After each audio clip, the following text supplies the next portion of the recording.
Hello, everybody. Welcome to Talk About House. I'm Todd. I'm Juana. Okay, we are going to do the foreclosure report for August. We just got the August numbers. Yes, it's October, but it takes a while to get the numbers. So we've got and we're going to go over them to give you an idea of what all this means, because a lot of times people don't understand when they see foreclosures are like highest in the nation, which Nevada is, but they don't understand what that means.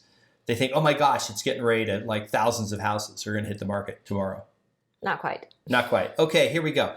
So I will put this slide up. This is the Clark. Now, this is all of Clark County.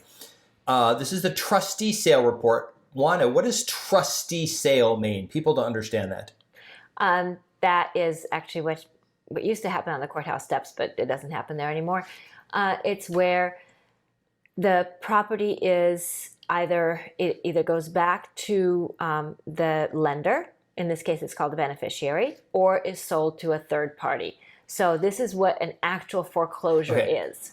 This is the actual act of the house switching ownership from whoever bought it to some other person. Right. Now, when you see the numbers of there were 230 NODs filed, notices of default, they count that as a foreclosure action. They say, and then they'll say, oh, then there was notice of trustee sale, which is different than notice of default. And then they'll add those together and count those two in the same month, right?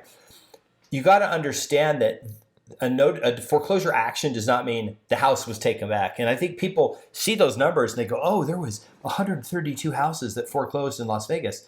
No, there weren't, because notice of default is not actual foreclosure. So let's go through these numbers. Okay. First number is canceled. 124 canceled. Why would it cancel? So it cancels for a number of reasons. Perhaps the borrower brought the loan current or had some kind of workout with the lender. That's usually, more often than not, the reason why it's canceled. Another reason why it's canceled is because the property sold and then the loan was paid off. Oh, so they just said, look, I'm behind on the mortgage. They go list it in the MLS. It sells. The loan is, even though it's in default, but it could take 2 years to be foreclosed. Right. It sells. Right. Okay. So that's another reason. Maybe the lender found some sort of deficiency in the way they had gone about the process, so then it had to be canceled. So there are all kinds of reasons why it could be canceled. But the bottom line is that these particular homes, the foreclosure action was canceled as far as selling the property at the courthouse steps, so to speak, and either they are going to come back at some point or not. Usually not. The canceled ones usually not. Okay. Postponed. Give me an example of why it would be postponed. So again, kind of same kind of reason. So let's say, for example, the house is being sold and the lender's been made aware of that, and the close of escrow date is in a few days, and the lender says, yeah, no problem, we'll give you, this much more time to get the house sold and pay us back all the money you owe us, and it's all good. So that's a reason to postpone it, right? Or they file a notice default, and then the people call and go, hey, yeah, we're late, but we want to do like a workout and whatever. Right. So they might be in the process of some sort of loan mitigation. There are all kinds of reasons why that could be. Usually the number one reason is because the property is being sold and they're just being given more time to close escrow. Okay, sold to third party. Who's the third party? Third party are people like you and us, right? We're the people that buy homes at auction when there's a foreclosure. We are investors just like you, and we buy homes. So we are that third party. Okay. One of two things happen to those third party, because there's this myth that all these foreclosures somehow will crash housing, but yet we've had foreclosures for the last 15 years, and housing is just like, we have less foreclosures than we had 10 years ago. And home prices were going up 10 years ago with even more foreclosures. Do all these sold to third party all end up getting flipped and put back in the MLS? No. So a lot of them are going to be rentals. Some will even be owner occupant. Okay. Some will be flipped, but a lot of them won't be. Reverted to beneficiary. That is the fun one. That's the fun one where it goes back to the bank. So it goes back to Bank of America, Wells Fargo, Chase, whomever. And then possibly sometime down the road, they end up with Fannie Mae or Freddie Mac or somebody like that, because that's who insured the loan. But in short order, they initially go back to the lender. It's possible that the bank could call us as real estate agents and say, hey, we have this house that we foreclosed. We want you to put it in the MLS and sell it. We've done over 3,000 of those. That's Right. literally, we did it for years. That's all we did. We did bank-owned foreclosures, ton of them. Just listing them in the MLS as the agents. It's also possible that they package these things and sell them off to BlackRock or Homes for America or one of these companies that just buys them and rents them out. So of these 40, now remember, this is the entire county. So we have, 800,000 housing units.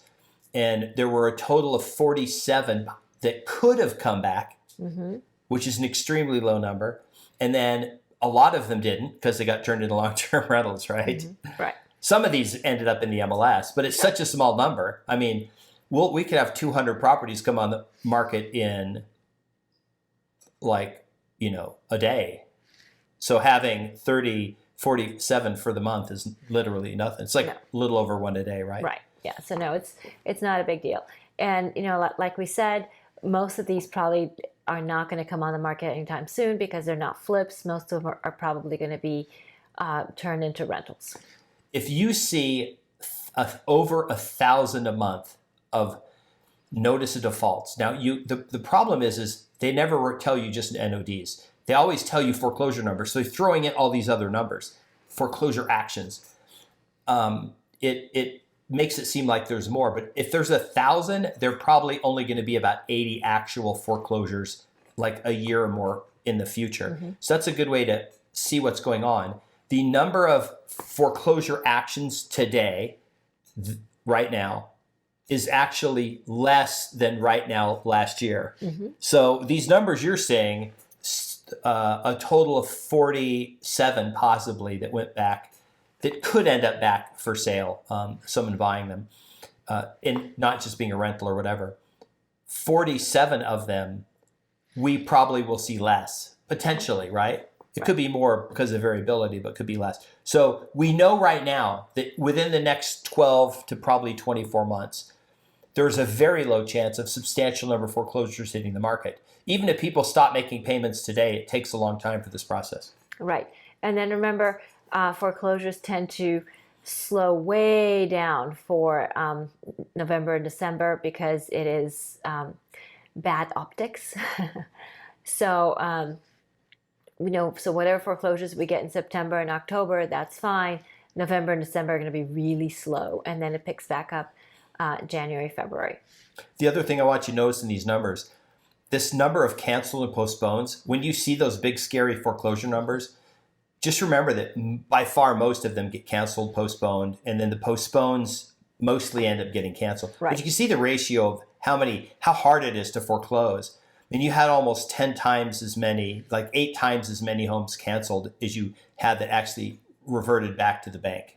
Right, but it's not just about the difficulty. It's also about people being able to work something out, either catching up, selling the house, doing a loan modification, some sort of arrangement, which is good for people because nobody wants to get foreclosed. And I always say this, banks don't want to foreclose. I know that it seems that banks are these big mean things, but it's not. Foreclosures aren't profitable. And they're politically unpopular. It's bad optics for the bank. That isn't what they want. What they want is their money. So give them their money and they'll be very happy and leave you be. One of the things we did look at these a while back. We were looking at some of the foreclosures. We found a high percentage of these were not people not making their payments. They were people who died. And the heirs either weren't aware or maybe they were like in the hospital for 3 months and just never didn't have their payments on auto pay. So they stopped sending in checks and people end up in some kind of rehab or hospice for months, and they just forget, I forgot to make that darn house payment because they're worried about other things. So we found out a lot were that. So, I mean, there's this fear that, oh my gosh, interest rates are high, people are going to instantly get foreclosed. That's not likely to happen because there's so many people are putting so much money down, even with 7+% rates. If you put $150,000 down, You're not just going to let the bank have it and take all my $150,000 of equity when they take the house back. Right. You're not just going to give that up. Right. So, it's interesting. If any of you subscribe to any of the auction websites, you see on there, oh, this house is going up for auction for $250,000 and it's worth $520,000. Well, that's a big clue between what's owed on the house and the value of the house, right? That's a really big clue. When their opening bid is what the loan is for, but the house is worth 2 times or more, that lets you know kind of what goes on. And so that's what happens a lot of times, to Todd's point, is there's been some sort of catastrophic event, and for whatever reason, payments aren't being made, particularly when somebody dies.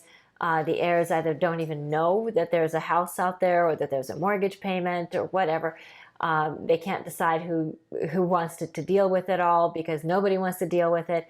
And in the meantime, the clock is ticking, and at some point the house does get foreclosed because nobody stood up and did the work that was necessary, which is to take responsibility, go through probate, and get the house sold, pay the bank back, and then disperse the balance of the equity to the heirs.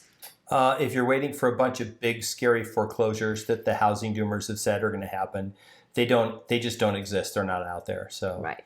And if you're in that position where you've had somebody pass away and you're sitting there going, I don't know what to do, give us a call, because we'll be more than happy to help you. We've done this a lot, and we've got some good attorneys that you can work with for dealing with the probate. If the house was in a trust, we can help you with that. One of the things that happens is people think that, oh, well, there was a reverse mortgage on it, so that means that they actually sold the house to the bank. No, that's not what a reverse mortgage is. The bank just wants its money. The bank does not want the house. The bank does not own the house. So, please give us a call and let us help you. Let us explain things to you so that you can make sense of it and get everything straightened out and put some money in your pocket. And we have some really good probate attorneys we can refer you to. Yes. That will help you with that part of the process. Yeah, so we'll definitely help you. So definitely keep that in mind. Tag this video or save our number in your phone or whatever, and we'll be happy to help you, okay? In the meantime, please remember to like the video, subscribe, hit the notification bell, share the video. Leave us some notes. Tell us what's going on in your market. If you're watching from Vegas, tell us what's happening in your neighborhood. And we'll see you on the next video. Bye. Bye.